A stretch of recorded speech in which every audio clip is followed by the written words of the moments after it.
most important thing, of course, today is our speaker, Wendy Betts, who's director of Eyewitness to Atrocities. And she's going to be speaking on using technology to combat human rights violations.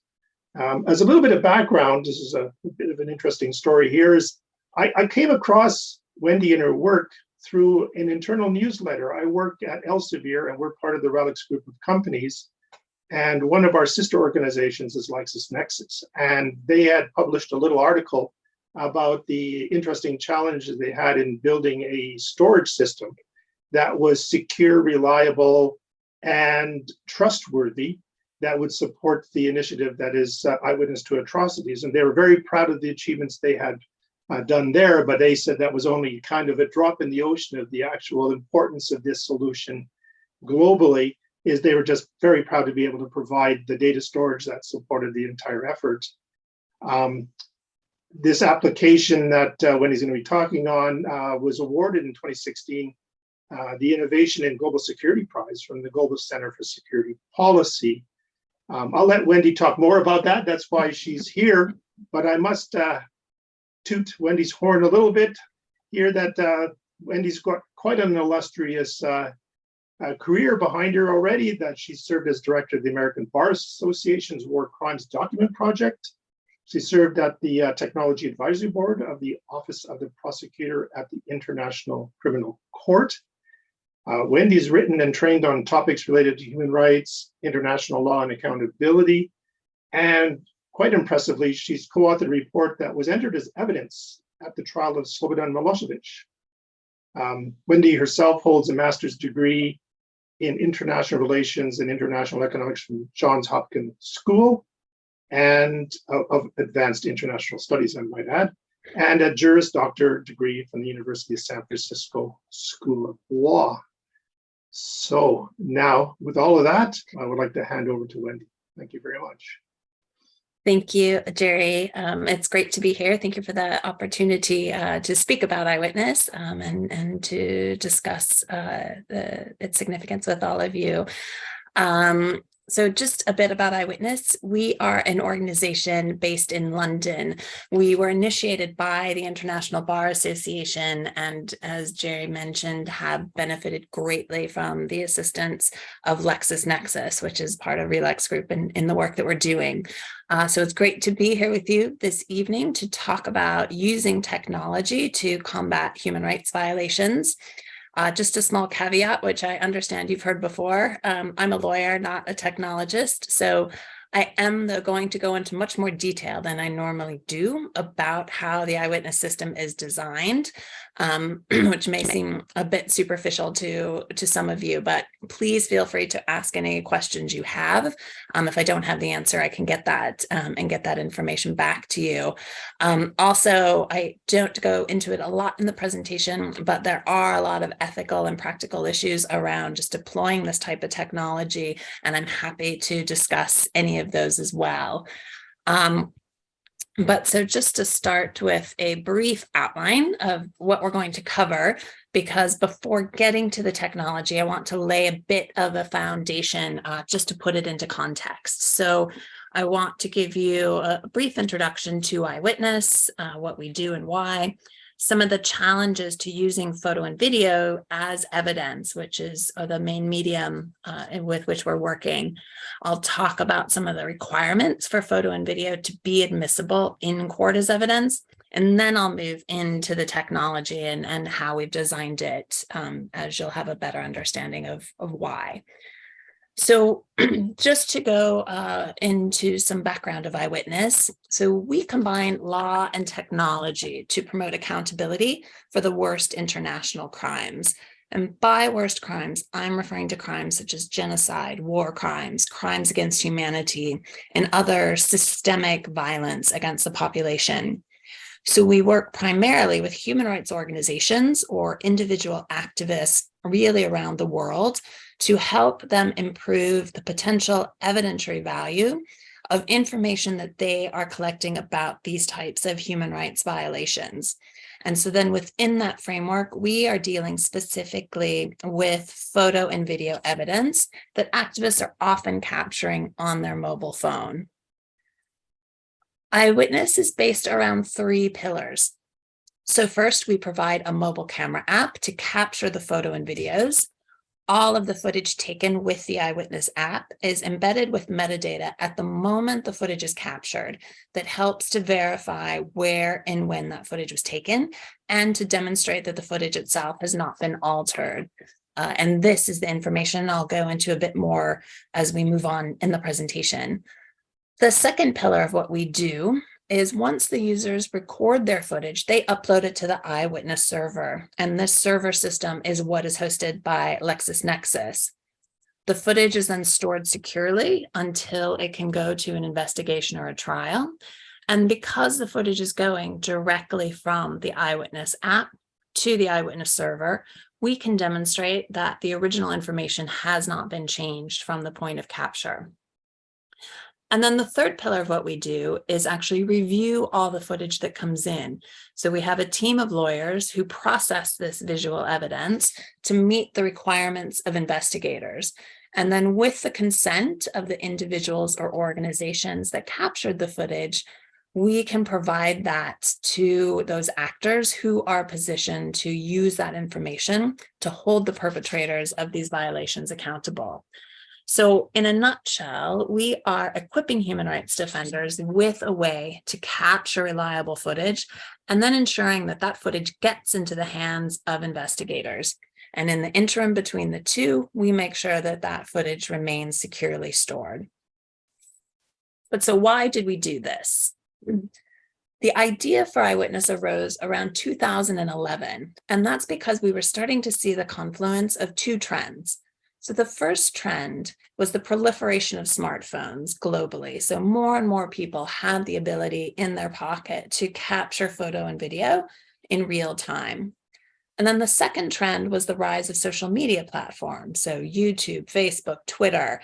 So while at least for myself, I feel like these 2 things have been in my life permanently, it really was only around 2006, 7, 8, 9 that you started to see the growth in both of these smartphones and social media platforms.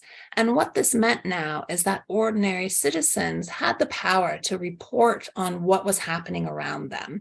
And so we started to see human rights defenders capturing and sharing information about events on the ground in real time, which was really a sea change in how we learned about what was going on in conflict zones and other places that were experiencing large-scale human rights violations.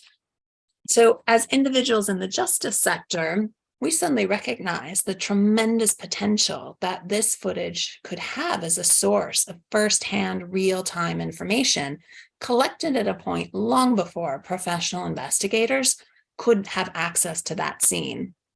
Because you have to bear in mind that historically, for these types of serious crimes, there was normally a gap of years, if not decades, before the crimes were officially investigated. So the hope was that we could use technology to close this investigation gap and pursue justice in a more timely manner. However, what we found, and what is still true today, is that while this footage was helping to raise awareness of violations that were occurring, it's very difficult, if not impossible, to actually use the footage as evidence to hold the perpetrators of the violations to account. And this is because the benefit of digital footage was that it was easy to capture and share, but it's also very easy to manipulate and share. So even though your mobile phone might capture where and when you recorded a photo or a video, that information, as you likely know, can easily be stripped from the footage or can be changed as that footage is passed from others to and posted online. So similarly, the footage itself can be edited to remove or add important details or incriminating information or to change the order of events. So without being able to trace the provenance of the footage, it's very difficult to determine if it's authentic. So I'm going to give you an example. I've blurred the photo in this slide on purpose because it's quite graphic, but what it shows in the blurred part are scores of badly burned bodies. This exact photo has been circulated widely on the internet, purporting to be various events. So it has been put forth as evidence of a massacre in various locations in Africa, and then similarly halfway around the world it's been put forward as evidence of a massacre in Myanmar. In reality, what this photo shows is the aftermath of a fuel tank explosion in the Democratic Republic of Congo. What this tells us is without knowing definitively when and where a photo was taken, it can be alleged to be anything, anywhere. And this problem is even more acute with the growing capacity and accessibility of deepfake technology driven by artificial intelligence. So this example that I just gave is simply misattribution of an actual photo, whether for benign or malicious reasons. But now with artificial intelligence, we can create entirely fake footage using publicly available photos and videos. So while it might still be tempting to think that photos and videos speak for themselves, as this example shows, that's not necessarily the case. And for footage to be used in a court, a judge has to determine it's trustworthy. And in order to convince a judge of this, the information must meet rigorous standards before it's deemed to be evidence. So Eyewitness was created to help human rights defenders meet these standards and demonstrate that their accurate, authentic footage is indeed what they purport it to be. So what does it need to be to meet these standards? So Eyewitness spent 4 years in research and development when designing the Eyewitness system. So we conducted extensive review of court admissibility standards for photo and video and different types of courts at varying levels, so national, regional, and international tribunals. We looked at courts from different legal traditions, common law and civil law. And of course, there are variations across the jurisdictions. However, we were able to distill findings down to a few basic principles that we designed the system around. So there are two main criteria for a piece of information to be considered admissible evidence. So first, it needs to be relevant, and second, it needs to be reliable. So relevance looks at whether the footage helps the court to determine whether a disputed fact is more or less likely to be true. So the relevance relates to the content of the footage. In other words, what information is caught in the frame of the photo or video, and is that helping the court answer a question it needs to help? And the second factor is reliability, and this relates to the authenticity of that information. Is that item what it purports to be? So when we're talking about digital footage, we have to look at 3 key aspects of the footage to help show it's authentic. So first, was the footage taken where and when it was claimed? Second, is the footage unedited? So in other words, is its integrity intact? Is it still in its original form? And third, is there a record that accounts for who has had access to the footage from the time it was created? So in legal terms, this concept is referred to as chain of custody. And that's because as a piece of footage passes from hand to hand to hand, so for example, from a photographer to an investigator to a court, it's creating a chain. So if this chain is broken, or in other words, if there's a gap in knowing who had access to the footage at some point in its lifespan, the footage is now considered more suspect because it could have been changed or modified during that time. So going back to 2011 and knowing the challenge we face, there were 2 separate but related tracks of work that have developed to address this challenge of demonstrating the authenticity of photos and videos so they can be used as evidence.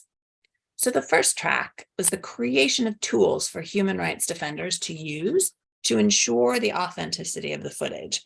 These generally are called controlled capture tools, and this is because they are recording and embedding information needed to demonstrate the authenticity at the moment that the image is captured, and that information stays in a controlled environment for its lifespan.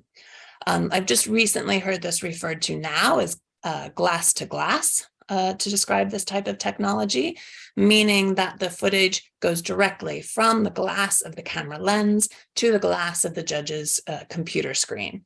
But that's what both these phrases are getting at. It's staying in a controlled environment. The second track that was developed are methodologies to verify and authenticate footage that was captured with a standard mobile camera and circulated online. And this field has become increasingly professionalized over the last decade, with now standardized protocols and methodologies that have been created. And this is what is known as open source investigation, because you're dealing with information that's open source, meaning it can be easily accessed by anyone in the public. So at Eyewitness, we pursued the first track. The Eyewitness app is what is known as a controlled capture tool. So now I'll get into some of the technology about how it works. So let's start with location, date, and time. So the app is recording where and when the footage was taken in a way that does not rely on the photographer to provide the information and cannot be changed by the photographer or any other third party. So first, the app is recording the latitude and longitude using the phone's GPS sensors, so the hardware on the device. Then additionally, the app is recording nearby Wi-Fi networks. So just as when you or I walk into a building, your phone is automatically looking to see what Wi-Fi networks are available should you want to join them, the app is taking that information and recording it. Then we can look that information up in a commercial database to which we have a subscription, and that database will provide us the latitude and longitude recorded for each of those sites. And then the third source of data on location is the app is also collecting identification information about nearby cell towers. So again, as we walk around in our daily life, our phones are constantly pinging nearby cell towers so that it's ready to make a call whenever we want to use it. So the app is recording the identification numbers of the towers within range. And here too, we can look that up in a commercial database that gives us the physical location of those cell sites. So once collected, this information is stored encrypted in a file that accompanies the image. So the benefit of this approach is we are no longer reliant on the user to provide information about where and when the footage was captured. And additionally, because it's captured from 3 separate independent sources, it's incredibly difficult to fake. So while you might have GPS spoofing capacity, you're not going to be able to similarly spoof the Wi-Fi and cell towers to all align. So we'd be able to notice if information is pointing to different sites. And we are only relying on the device hardware itself. So again, the GPS sensors, the Wi-Fi sensors, and the phone sensors. So we're not conducting any online lookups of the location. And there were 2 reasons for this. So one is because the app, given the environments in which we work, needs to be able to work offline. The second is because we found that the online lookups were really not reliable when the app cannot get an actual reading. And in the context of evidence, the no information is better than inaccurate information. So while in other fields of science or in other uses of your phone, having an approximate location might be okay, it doesn't work for this context of trying to make sure that we're collecting verifiable evidence. So then we'll move to date and time. So here the app is pulling the information from 2 sources. So the first is again the GPS sensors. So that is giving us the date and time information along with the latitude and longitude. And then the second is the device itself. So of course, in this case, the user can set the time on their device. However, we note the source of the date and time so that if we only have the device time, we can be a bit more skeptical and look for other indicia of the date and time to corroborate that information. So these features together address that first aspect of reliability I mentioned, which was knowing where and when the footage was taken. So if we move on to the second aspect, we need to know the integrity is intact. So the app is also designed to ensure the footage itself cannot be edited. So the images are all stored encrypted on the device inside a secure gallery inside the app. So there are no editing features in this gallery. The user can see a thumbnail, but they cannot access the original file. And then additionally, the app is creating a hash value for the image at the moment it's recorded. So if any changes were made to the footage at any point, they would be identifiable because that would, of course, change the hash value. So once the user captures the photo or video, they upload that footage to the server that Eyewitness maintains. This transmission is also sent encrypted, so it cannot be intercepted or accessed. Additionally, the transmission is broken up into 0.5 megabyte chunks. This helps, number one, with the bandwidth, which may be low in the environments in which we're working, but also helps ensure that it's difficult to intercept or manipulate the information that's being sent. So then, because the Eyewitness app and the Eyewitness server are part of one system, the same compression program is being used to compress and decompress the image, and that helps ensure that the hash value remains intact. So these features together address the second aspect of admissibility, so knowing the footage is in its original form. So once we receive that transmission, the server uses the encryption key to confirm that the upload came from a registered instance of the app. The server also calculates the hash value again to confirm they match. And that original encrypted file is stored then in a non-public facing server with restricted access. So this design of the app, the method of transmission to our server, our storage protocols, once the footage is in our possession, all allow us to trace the lifespan of that footage from the time it was created by the app until we can hand it to an investigator or to a court. So we know in this case, unlike with a regular cell phone, the footage has not passed from person to person to person. So instead, while on the device, the user does not have access to it. During transmission, no one can access it. An eyewitness can testify as to our handling of it. So this then addresses that third aspect of authentication, which is maintaining the chain of custody.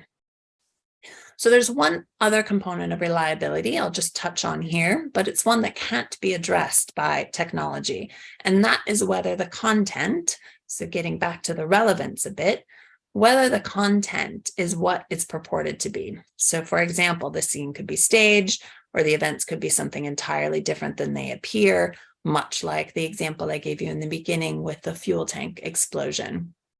So Eyewitness does not verify the content to confirm it's what it appears to be. We're not doing any separate investigation. We're not going back and collecting any statements from witnesses. We are leaving that job to the professional investigators who are investigating these crimes. But what Eyewitness has done is help to streamline that process for them, because they no longer have to geolocate the footage. They no longer have to chronolocate the footage. They no longer have to engage in extensive forensic analysis, frame by frame studies to make sure that it hasn't been edited. So we've done this aspect of the work for them. So I just want to touch a bit on the security features. So as I noted already, the Eyewitness app has to be able to capture footage in location where internet access may be poor or non-existent. So that was one challenge. So we've designed it so that the user only needs to be online when either installing the app or uploading the footage. So they do not need to be online when they are collecting the information, or they can transit until they can get back to their office or someplace where they have Wi-Fi and they can upload it.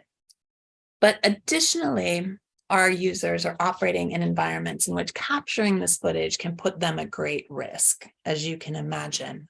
So therefore, we've included a number of security features in the app. So first, the app users can change the icon that appears in the app menu. They can choose from a series of generic camera icons, as you see in the slide. There's about 40 different options. It also includes calculator icons if they feel more comfortable having something that doesn't relate at all to a camera. Another feature is that all footage captured with the app appears only in a secure gallery inside the app. Nothing is appearing in the standard phone gallery on the device. And the app gallery, the secure gallery, is protected by a 6-digit numeric passcode. Now, I know we recognize that this does not meet current standards for a strong password. However, it's important that we're balancing the ease of access in a stressful situation with security. Additionally, when we spoke with human rights activists as we were designing the app, we realized that the primary risk factor that they were facing was being stopped and having the phone searched. So what we've done instead is created a feature to mask the existence of the secure gallery. So if the password prompt screen is opened, the user can put in any other 6 digits that's not their password, and this will open their standard phone gallery, keeping the secure gallery hidden away. So none of the sensitive photos will be visible. It will just take the security forces back to the standard phone gallery, looking like they've just password protected their regular gallery. Now, that being said, we did take into account the idea of a brute force attack against the password. So we have also designed the app to uninstall after a set number of incorrect attempts. And then finally, we also obfuscate the app code as well. So that would make it very difficult for someone to try to manipulate the app at code level or reverse engineer any features of the app. And then we test all of these things by sending the app out for regular vulnerability and penetration testing to ensure that we're keeping up to date with any new security risks or any changes in the operating system that we can take advantage of.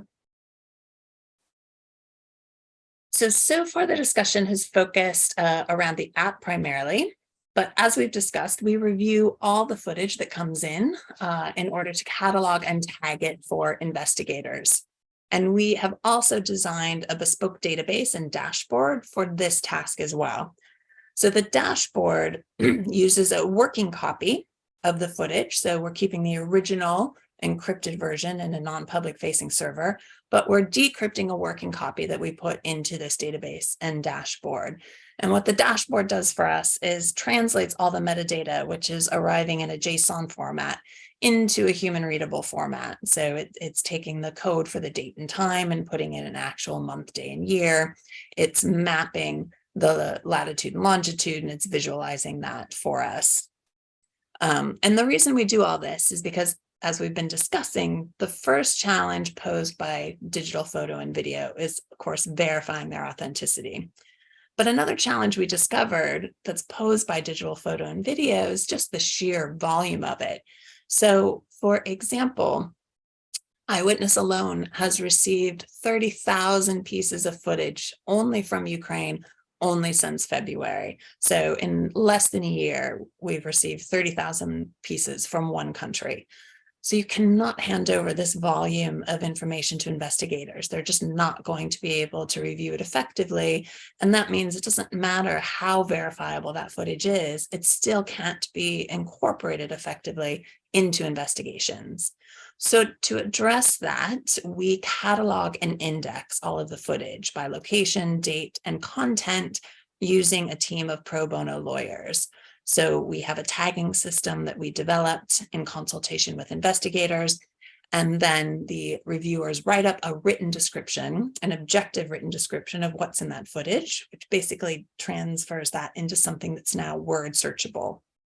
So actually, most of this process is done manually. So I know we're talking about technology, but much of it's still done manually. We've included some automation, so we can use the latitude and longitude to populate the country field. We use a Google Translate API to translate any notes that the user may have sent with the footage in native languages. But the tagging and the rest are done by individuals. And that's because we found that some of the optical recognition capacity for the type of tagging we do is still fairly unreliable. So it's good for things like identifying if there's a tank or if there's a gun or certain license plates. But some of the tagging is very contextual. You really have to look and understand what's going on to know if that might be environmental damage. You need to look closely to know if you're looking at a corpse or someone who's laying down, if there's been injuries or not. And so we determined there would need to be so much manual review of any automation there that we just kept the entire process manual for the time being, at least. So just to give you now some idea of Eyewitness in practice. So the system might sound great in theory, but I want to let you know how it's being used actually. So we launched the app to the public in 2015. And since then, we've received more than 49,000 photos and videos from around the world. And as you heard, more than half of those at this point are from Ukraine recently. We work in close partnerships with human rights organizations and activists. So we've had partnerships with about 57 human rights groups, again, around the world. And in total, we've compiled 38 packages of information. So either photo video dossiers, full reports, or indices of other types to investigators at different levels and different organizations. So this can include the International Criminal Court, includes Europol, includes various bodies within the United Nations, as well as national prosecuting units. And of course, one of those being the Ukrainian Prosecutor General. So most notably, footage taken with the Eyewitness app was used in trial in a case in the Democratic Republic of Congo in 2018. So this evidence was submitted by the prosecutor to a criminal tribunal in a case of 2 militia leaders that were charged with crimes against humanity for the role that they played in leading 2 massacres that had taken place in 2 small villages in the eastern DRC. In the end, they were indeed found guilty, so the footage was admitted. It was given weight in the decision, and the 2 defendants were found guilty of crimes against humanity. We also do work with other accountability mechanisms, which may be non-judicial. So we've provided a series of reports to various UN bodies. So in 2021, we sent a report to the United Nations related to the shelling of civilian residential areas in eastern Ukraine using footage collected with the app. With the onset of the current hostilities in Ukraine, we've submitted 2 additional reports to the UN Commission of Inquiry, and we're actually working on 2 other ones. And we've also sent a report to the UN Special Rapporteur on extrajudicial killings related to ongoing violence in the Middle Belt region of Nigeria. So quite a variety of different uses of the information that's come in. So if you'd like more information, here's our website. You can visit us there. We have other impact stories. We have other resource information. But I wanted to make sure to save plenty of time for question and answer, because I know that's where a lot of the detail tends to come out. So I'd like to just open it up now to any questions people would like to go into. And I'll stop sharing. All right. Well, thanks, Wendy. That was absolutely fascinating. So for those that want to ask questions, please use the Q&A box. I see one person put a question into the chat, which we can get to, Wendy, if you'd like. And that question is around, I guess, effectively, how much do we trust LexisNexis? Yeah. Because it's still a third party responsible for the integrity of the data. And they suggested, something like a distributed ledger like blockchain. Would that have been a better choice? Is there anything on that that's been discussed? Yeah, it's a great question, and one that's constantly under review. So when we originally were designing Eyewitness, and we did it in very close consultation with legal professionals about whether this would meet their standards, what else we could do to strengthen it. And across the board, they were talking about how much they would like if we could testify, because that, again, kind of meets the traditional way that courts work. They like having people in front of them that they could cross-examine. And so the idea was, yes, it is still third party, but making us the third party, but we're willing to provide our access controls, our access logs, our bespoke agreement with Lexis, and the other indicia around ensuring that that information is accurate. We looked at blockchain originally, and the conclusion we came to was kind of twofold, that the courts very well understood and were very happy with a combination of hashing and encryption, and then with testimony. And whereas blockchain was still something that was difficult to convey.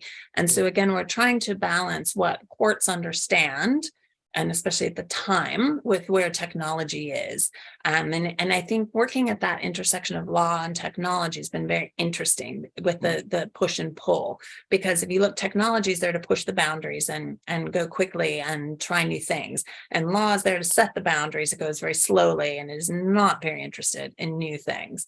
So when we did our initial design, we decided against incorporating blockchain. Now, increasingly, it's become better understood. It's become used more broadly. And so, again, I think, this is a question we'll look at. Do we want to write it to a blockchain ledger? Mm-hmm. The other aspect I would say to that, though, gets into some of those ethical and privacy issues.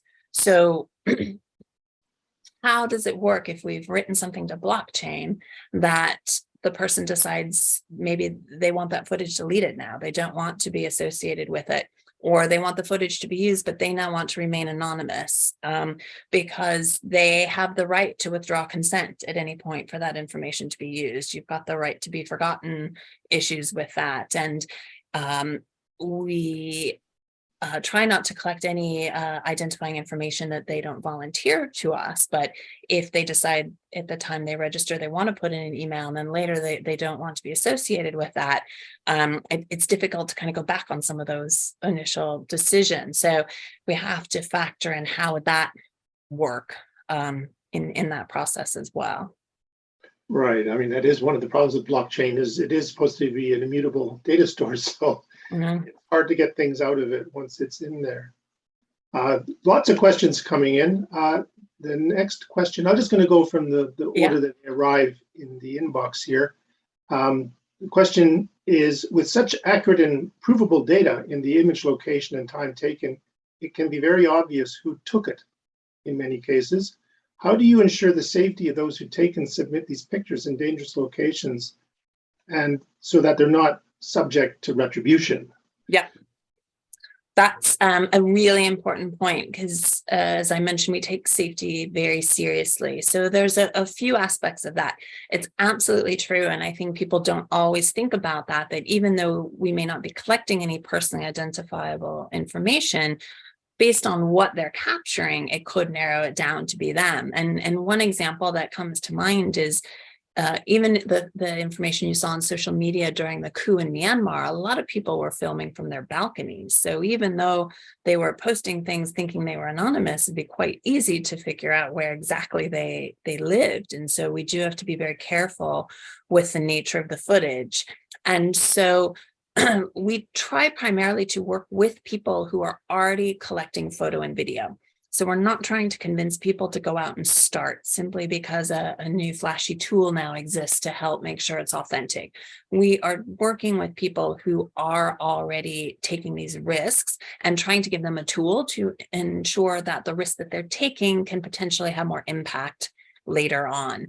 And so that's the one thing we're doing. But we also very strenuously emphasize that any footage collection should be only done pursuant to a risk analysis before you go out, looking at what could happen, looking at what the laws are where you're operating, looking at this very question of, can it give away who you are if you don't want to be identified, what you're taking photos of. So this, again, is one of those human behavior aspects around the deployment of the technology. That's not a tech fix, it's a training fix. So we try to be as transparent and give as much information about that as possible. Right. The next question, which is one of the questions I had myself, actually looking at all the slides that you presented, is I noticed a lot of Android iconography there. Yeah. But is there another platform like iOS that is possibly supportable as well? Yeah, that I should have mentioned that in there. I completely left that part out. So it is only available on Android. And the primary reason for that in the beginning was that is much more widely used in the environments in which we're working. Those handsets are much more affordable for the types of human rights activists that we work with. And looking at the market share, it was about, and still is about 80% Android to, I think it's now up to about 18 or 19% iOS. And that tends to be concentrated in Western Europe, North America, and China. So just from a market share perspective, it made sense to start with Android. We've increasingly reviewed whether to move to iOS, and particularly with Ukraine, where there are a lot more, anecdotally, a lot more iOS users. If you look again at the market share, it's not that high, but there does seem to be a disconnect. But some of the issue is just in the functionality. So one primary example, as I mentioned, we collect the location information from 3 separate sources: the Wi-Fi, the cell towers, and the GPS. So you can't do that with iOS. So for very good privacy reasons, you can't be sucking up the Wi-Fi and cell tower information about where that phone has been. And if we remove that as one of our data sources, we're left with a much weaker set of information about where that footage was potentially filmed. And so if we have to dilute what we're able to say with the footage, then we'd rather not make it available if it can't do what it says on the tin, basically. There's some other security functions that it can't do in the same way. For example, changing the menu icon. You can't be changing that as often as you want to various things in the way you can with the current version of the app.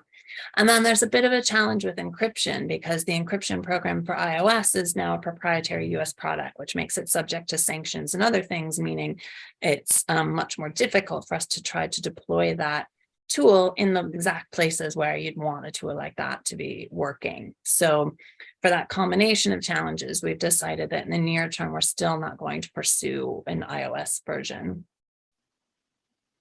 Right. And I guess because it's only a specific number of individuals that are likely to be using the app, they probably could go and get an Android phone specifically for the purpose and carry multiple phones with them. Exactly. This is what we found, since we are tending to partner with human rights activist organizations. So they're doing this as their job. They're doing this as their motivation and of their activism.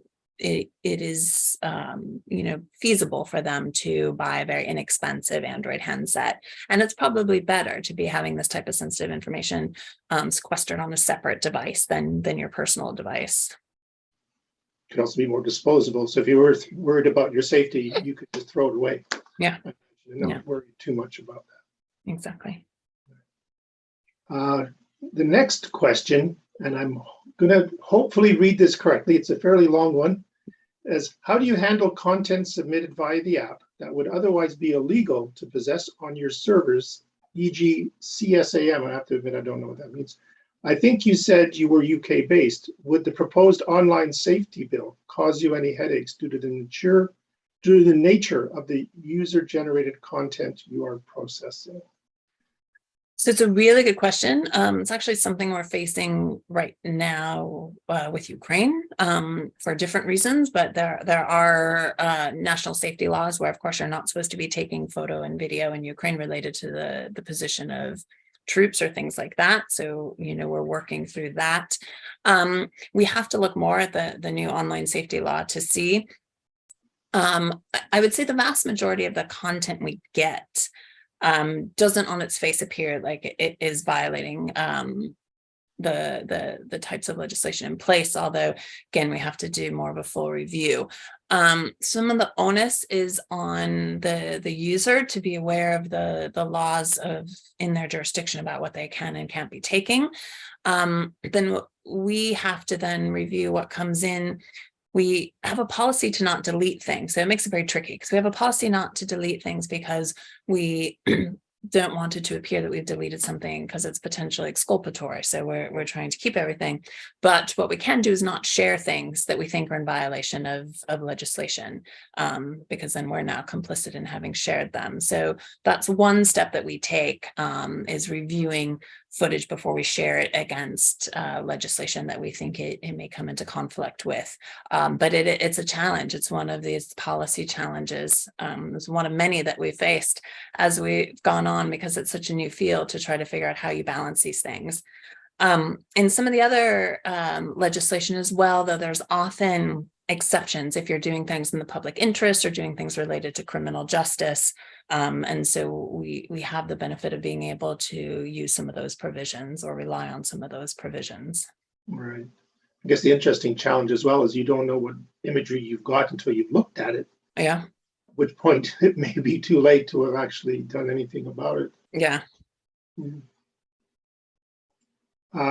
Next question is, do you provide dossiers of evidence to jurisdictions where the potential for execution of the defendant exists? Or so do you draw a moral decision on? Yeah, very good question. So we have different policies depending on whether we are of our own accord offering footage up to investigators, and policies for when investigators have come to us. And so generally what we do then is we have certain vetting procedures. So we take international or multilateral bodies as prima facie acceptable. So looking at the UN, looking at the ICC. So these are others that then wouldn't really have, it wouldn't be allowable to pursue the death penalty. So where it gets tricky is when we're working with national jurisdictions, and we have a set of vetting procedures that look at that, among other things. So we look at who's asking for the footage. Can we verify their identity? Specifically, do they have jurisdiction over what they're asking for? Because we also want to make sure that this isn't just a fishing expedition by the government to see what we have. So we want to make sure whoever's asking has jurisdiction to be looking into this issue. To what extent is the government or the asking body complicit or allegedly complicit in the violations that are being reported? And then we also get to fair trial standards. So what is their position on the death penalty? What is their position on and defendants' rights, etc. We did have a tricky question about this when it came to the DRC when we had the case that went to trial, because they do have the death penalty on the books. In that case, the footage was taken by one of our partners who were filing the case themselves. So we then weren't making the decision that we were going to share it. This was their data. This is their information they collected. They can use it however they want. And we're just going to verify for them that it's accurate and authentic. But had it been a situation of us of our own accord wanting to share information, that would have been a very different conversation we would have had to have. Interesting. Interesting. The next question is back to the application's ability to mask, I guess, its footprint on devices, and specifically around, does it hide or fake the storage that's been consumed by the app? So, I guess you can break down the storage on devices. Yeah. So it's very difficult to mask an app across the board on a phone. So I mean, the short answer is no. If you are clever enough to know to look at the storage that's being taken, other menus where it's going to list all the apps, you're going to see it there. We've recently had a conversation with our pen testers that you might be able to mask it a bit better now than when we first designed it. So when we first looked at it, our understanding was you could only mask the icon in the app menu and that's it. So if you look anywhere else, it's going to be there. But it sounds like now you have a bit more ability to go a bit deeper into that. So in the list of apps that are open, you can mask it. But for savvy security force, they're likely going to be able to find it. And so this is why we also are regularly consulting with the users about what is the nature of the risk that they face. And most have told us that it's a very superficial search at a checkpoint that they're stopped, and that those individuals aren't necessarily going in more deeply. So it depends on how savvy the government is. It depends on how well that information filters down to the security forces. It depends on the contexts in which the app is being used. And so again, this is one of those areas where we advise them to look at all the places where it can be seen on your phone, different ways it could be found. What do you know about the behavior of the security forces in your jurisdiction? What are ways that, we can try to help secure that more? But yeah, that's absolutely right. It's very difficult to mask something across all the different places that the app name appears. I'm just looking at, there's more questions. I'm just trying to read through this one. Well, let me read this out and let's see if it makes sense. A DW TV program about Facebook cleaners, which were based in the Philippines, showed materials being rapidly deleted when posted online, thereby destroying a source of video data to assist in verification. Has this created any issues for Eyewitness?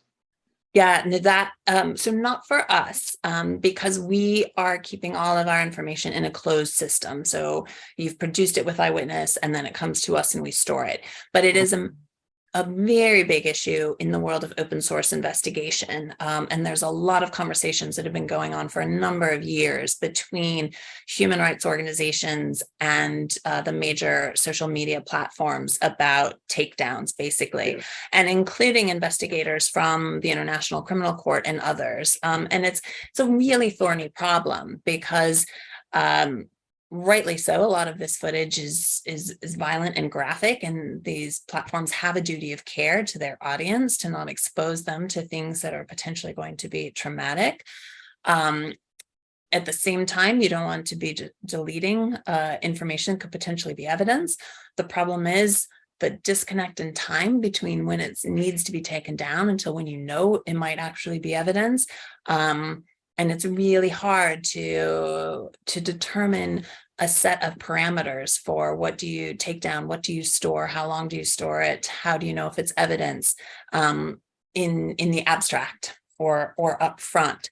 And so there's a lot of good people working on this issue, but it's thorny. Yeah. The next question, I think, relates to a question we discussed earlier already around the dangers to the individuals that are actually recording the video or taking the pictures, and that some jurisdictions are extremely dangerous to operate in from a person. And, you may disappear. You may be subject to a disappearance for producing data which the state actors are opposed to. And if those, I guess, that are normally collecting this information are known to operate in that capacity, does this, I'm not quite sure where the question is in here, but does this reduce or increase the risk? So it goes back in part to the general approach we take to identify people who are already filming. Mm-hmm. So again, these are people who've made the choice to take this risk. And this is a conversation we have constantly for every new jurisdiction, with every new organization. What are you doing? Where are you doing it? What are you facing? Then another approach we take is we don't really publicize the app in jurisdictions where there's violations to the general public. So Ukraine has been a very different animal, which I can go into it if there's interest. But in most places, we work by word of mouth through human rights activists and organizations. So we're trying not to just let the general public know, and then also by virtue of that not raise awareness of the government, of the use of the app there. And we do have some partners in places that ask us to not even mention the country that we're doing any work there, because they just don't want that awareness there.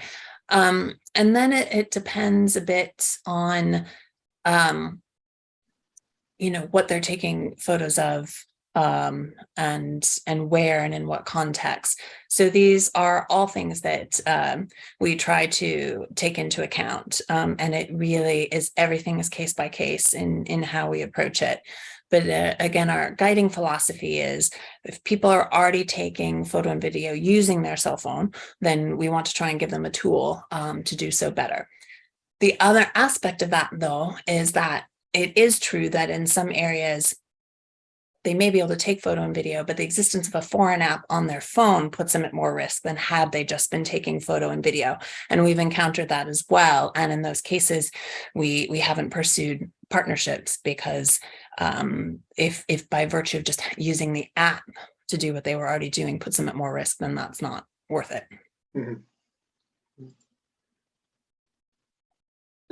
This is another one of these questions which I was mulling about as well, is could the photos or videos or just the data store itself be scraped by spyware apps such as Pegasus Yeah, so we've had this question a lot. And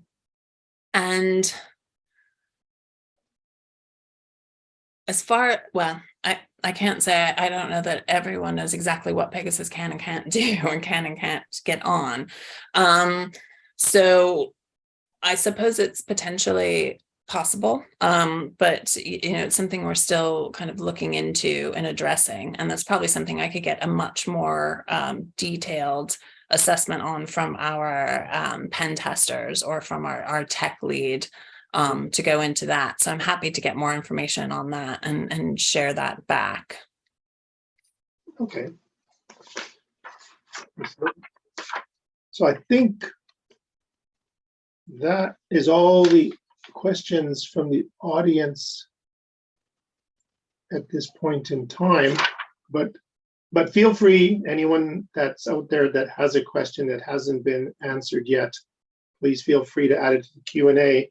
But while you were answering questions, Wendy, I did jot down a few other kind of side notes here. And one was, is this technology something that other kinds of agencies have asked for access to? So law enforcement, security, and others thinking, do they also have a desire for sort of non-reputable evidence from a video perspective? Yeah, that's a good one. Yes, in some contexts. So we've received such requests mostly from jurisdictions where some of the protocols and the infrastructure isn't as developed to an extent where it's more straightforward to safeguard this information. For our policy has generally been that we don't partner with state level bodies. The primary reason for that is, in my personal opinion, it's just not good development, that they need to be finding a sustainable way to ensure the chain of custody of evidence they're collecting, because it's going to apply not only to photo and video, it's going to apply to witness statements they're taking, it's going to apply to physical evidence they're removing from the crime scene. And overall, as the state level investigators, they're going to be better served to not be using a tool designed by a civil society group, but to develop sustainable protocols for doing that. Now, that's kind of one aspect, but presuming that they've considered it and do still want it, there are a lot of things that we have to take into account. There's, to the extent that we're working with civil society organizations primarily, how would they feel if we're also collaborating with state level bodies? What does that do with our trust building? There's questions around would our procedures match whatever their procedural code dictates for how the information is protected and the chain of custody is protected. So back to the very first question we got, it's still third party. So it's us, it's Lexis. So does a state level body want to engage, with that level of organization and trying to testify for every case they do? So there's a lot of questions that it opens up. Well, it's also whether it's a sort of a licensable technology that you could say, well, you can take a copy of this, do what you want with it, but it's not in our jurisdiction anymore. Yeah, we've had some conversations about that, and some with other human rights organizations, if they want to take it on and can make it their in-house tool. Those have been difficult because it still requires maintenance and funds to do so. And then the question becomes, what happens if we make a decision on functionality based on the use cases we engage with, but they have a different direction they want to take the functionality? So where, do we now fork it, and then we have multiple different versions? So it's an interesting question. So we've looked at it again on a case-by-case basis, but we haven't pursued it anywhere. Interesting. You did mention earlier, this is one of the questions that just popped up here, that there were some unique situations within Ukraine that if there was time, you could touch on a little bit, and possibly you could elaborate a bit on that. Yeah, so we've had extensive pickup of the app in Ukraine, which stands to reason given what we've all seen, that it's one of the most widely documented, following on the heels of Syria. Um, I've been surprised by the pickup from individual users. So we still pursue our approach of working with partners, but Ukraine was a context in which we could be a bit more public compared to other places we're working. And one main reason for that is the society is capturing information in support of the work the government's doing. So the prosecutor general themselves, the Ministry of Justice, other ministries have encouraged their citizens that if you have any information, please send it to us. Whereas in most jurisdictions where we work, the individuals we're working with who would be using the app are often reporting against their own government. So it's a much smaller base of people in a much, I don't want to say a worse security situation, because Ukraine is also coming with its own security risks, but in a very different security environment. And so we've been able to be more public in Ukraine than we have in other places.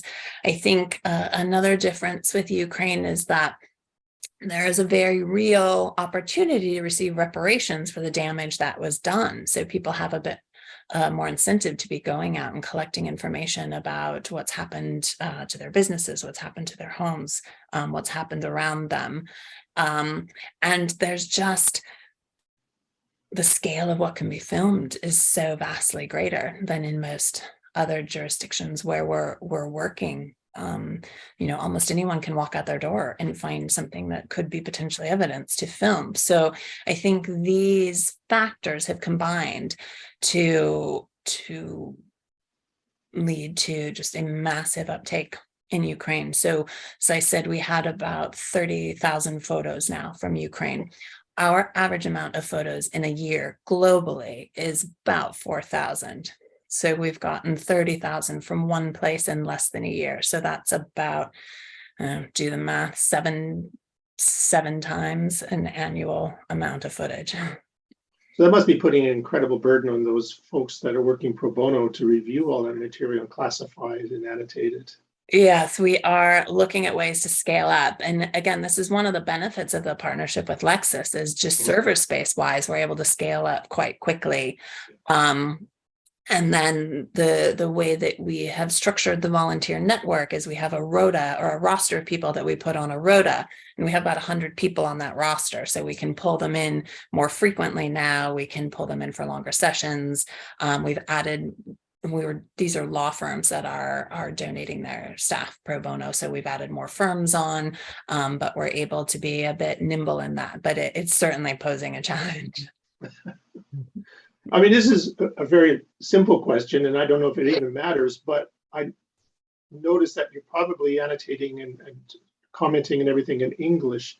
Is that an issue with translation as far as when you're describing something, or is it quite common to work with English and that's not really a problem searching for things and stuff like that? So the language plays an interesting role there in a few ways. So first, the user can add notes to give more context to what they're filming, and that can be done in any language. And so that's the reason we have incorporated the Google Translate API into the dashboard. So it has a pretty broad reach of languages, so it can do a first round of translation. And then we've designed the analysis so the volunteer going through can note if they're a native speaker of that language and can confirm the translation or not. And then if not, it goes into a list of things that need to have the translation confirmed. Another benefit of working with the global law firms we're working with is we can usually find somebody that has capacity in that language that can assist, and they get assigned those items. And then our analysis is all done in English. So most of the investigators that we engage with, especially at the international level, can work in English. So we do that in English. But the dashboard does have the ability to do semantic search in different character sets in different languages. Interesting. I am looking around and it doesn't look like there's any more questions. But there's still opportunity for someone to type in a question if they want to. I don't know if I've got anything noted here myself that hasn't already been covered. I mean, there's a lot of interesting, very technical areas that possibly we could dig into, but I don't know if there's, I mean, this is a really off the wall thing, but has there been an attempt by any party to mimic the data feeds? So you would take the app onto a device that is not actually a normal Android device, but it's an Android sandbox, if you will, and try to reverse engineer a way to inject what looks like a legitimate data feed, but has actually been massaged in some way.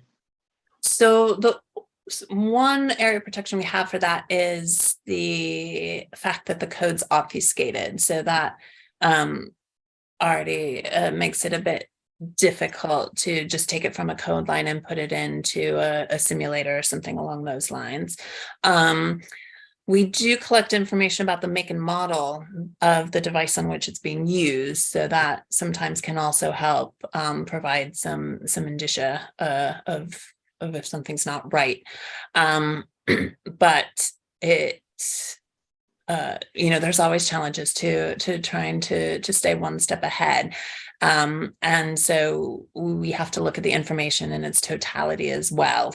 Look for things that don't make sense in the metadata and other things like that. So, one thing the app is doing, this doesn't exactly get to your question, but just going to things it's doing behind the scenes that people aren't anticipating, is it's collecting the metadata in 3-second pulses. So even for every image, we have about 8 different sets of metadata leading up to when they pushed the record button. And for a video, we'll have it for the duration. And so, you can see where the GPS kind of drops in or drops out. You can see where there might be aberrations and things. It's also framing a larger area than you can see in the camera frame on the phone, so it's capturing more information. So if you're trying to take a photo of a photo or something, you're capturing more than what you realize. So there's other little things built in to try to help corroborate the information that's coming in. Okay. There's an interesting question that just came in here around whether or not you can take in drone feeds. Oh, we would love to try and work on getting the app mounted to drones. This is an area where increasingly human rights defenders are using drones to get to areas where they can't access. The challenge we have primarily is that the size of the files, once they are saved and encrypted, becomes quite large. So I think they're 3 times what the size would have been. The other challenge is that cameras, the quality of the cameras on phones now is incredibly good. So you notice that an image that years ago would have been much smaller now is hundreds of megabytes already. And the storage capacity of the phones have not kept pace, because now people are using their phones to live stream or other things. So the camera quality has vastly outpaced the storage ability. And then when you encrypt it, it's a bigger challenge. So we actually have to keep the file size fairly short. So for videos at the moment, it's set to a maximum duration of 10 minutes, which itself makes it very difficult to upload and then put together on the other end, but we still have it at 10 minutes. So the challenge that poses for mounting it on a drone is you barely have time to get the drone up and down before the video feed would run out. So we would then have to figure out a way, could you start the video feed remotely? And we just haven't quite gotten there yet, but I would really, really love to figure out how to get it onto a drone. And just to circle back to some of the challenges of file size. So as I mentioned in the presentation, we divide up the files into 0.5 megabyte chunks for transmission. So this is a bandwidth issue, so that they're not trying to get a whole large thing through. And that means that if your internet cuts out, it will pick up at the packet where it left off and keep going, so you don't have to keep starting again. It also is a fairly innocuous file size. So if anyone's monitoring your internet, it doesn't look like you're sending a large video file. But the trade-off with this is all those pieces have to come through and they have to be put back together at the other end. So once you're looking at videos, even 2 or 3 minutes, again, with the quality of the cameras and the encryption and the amount of information collected, we're looking at about 200 packets that have to make it through. And so latency issues and other things, if packets get dropped, once you start getting to 5, 6, 7, 8, 9, 10-minute video, they will come through, but you're vastly increasing the likelihood of something going awry. So that's kind of where we are. Do you need the entire video for it to be useful? So if somebody was to send half the packets and then for whatever reason they couldn't send any more of a video, is that first half of the video actually usable, or do you need the whole video to be evidentiary? Good question. I haven't thought about it, if I'm being honest, but I think the challenge would be then in the hash value, because you would have had the hash for the full video and you're not able to put that full video back together. So you don't have anything to compare the first half against. That plays against large size videos as well, because the bigger your video, the higher the risk you'll never get the whole thing through, and then it's useless. Yeah. So does that mean that people tend to take pictures as well as video just to make sure that they've got something to send through, because pictures are smaller, obviously? People tend to take pictures, I think, just because that's what they're more used to, because we actually get far more pictures than video. What we encourage people to do with the video is to just do, one quick panorama, because that's also helpful regardless, for evidence purposes. Because if you're taking a picture of a building that has been damaged, you want to see were the other buildings around it damaged. So could this one have been targeted? What was the damage to the area can tell you what kind of weapons were used. Were they prohibited weapons or not? Things like that. So it's just helpful from an evidentiary perspective to get the 360 view, but then it also can help corroborate then the still photos that you've taken, because you've got the scene set. So we usually encourage people to do a combination, but we found just in use patterns, people tend to defer to photo anyway. Okay. Going back to the safety of the individuals that are using the devices to record situations, have you actually become aware of any instances where the safety of users has been compromised through the use of eyewitness or recording incidents? So we've had anecdotal stories where people have been stopped at checkpoints and then were allowed through with their phone intact because there were no images found. So we have some anecdotal confirmation that those features are helpful. We certainly have partners who, not because they were using the app, but just based on the nature of their work, have been arrested or had their devices confiscated or have had their offices searched and things along those lines. So that's also always a threat for the people that we're working with, but that's not necessarily due to the app. It's just, again, we have to make sure that that footage is protected in the app, and that we are holding a secure copy. So we've had partners whose offices have been raided, but now we still maintain a secure copy that they can get back. So that's part of the benefit of the services we provide. Right. Okay. Well, I think we've run out of questions, but I will give people a few more minutes to think about it. But it's an absolutely fascinating area, and it's quite a challenge, I feel, to be able to implement technology on a device and yet somehow make that technology invisible to anyone who's inspecting for the presence of that. And a note that I saw is that could be useful for people who want to create apps which are not maybe that positive in their behaviors. They could hide themselves on a device using similar kind of technology. So has anybody ever thought about the fact that we're inventing a situation where for good, this app exists, but the way that this app can make itself invisible for discovery? I mean, I have my suspicions that there's unintended use cases out there, that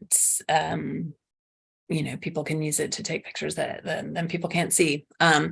So it's always any technology is a double-edged sword, always. And a lot of the restrictions that exist for us to be able to completely hide it, for things to be completely undetectable, are there for our own protection as well. So you don't want somebody to be able to download something on your phone that you can't find or nobody can find. One really good example is Google Play. When you download it from the Google Play Store, it's going to be on your account. And Google Play does that specifically, so no one can download and install something on your phone that you don't know is there. And so that's a very, admirable reason to do that. But then the flip side of that is there's a record on Google Play that you have this app. So it's always that race back and forth of trying to keep things safe and trying to keep things secure for the good uses, but there's always going to be unintended use cases, I think. Yeah, somebody commented that's like benevolent software, which is like benware, the opposite of malware. Yeah. It exists for good. Right. I think we're almost at the end of time anyway. We normally wrap up around 9 o'clock. So I think this would be a good time for me to thank you very much for taking the time out this evening to talk on an immensely interesting subject and expose, I guess, a part of what we see on the news that we don't really know is aware. You see lots of video in the news and stuff like that, and you don't know how much of that is ever going to get used.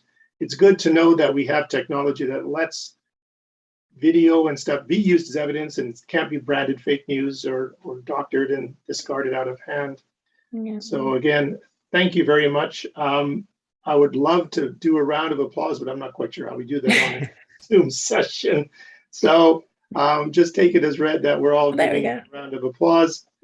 Thank you so much. And I do know we have Simon and Brian from BCS Oxfordshire on the call. I don't know if they wanted to say anything. It's fine if they'd rather I just wrap things up. Well, I'll just say thank you once again to Wendy for a very interesting talk and made me think about a lot. And I'm sure that we also very much appreciate the importance and the end result of the work that you're doing. So thank you for that as well. Oh, thank you. Thank you for having me. It's been really fun to talk about it, and really great questions. And it's good. It helps me think and wonder if we've thought everything through. So fantastic. All right. Well, thanks very much. At this point, we'll probably stop the recording. And thanks everyone for attending.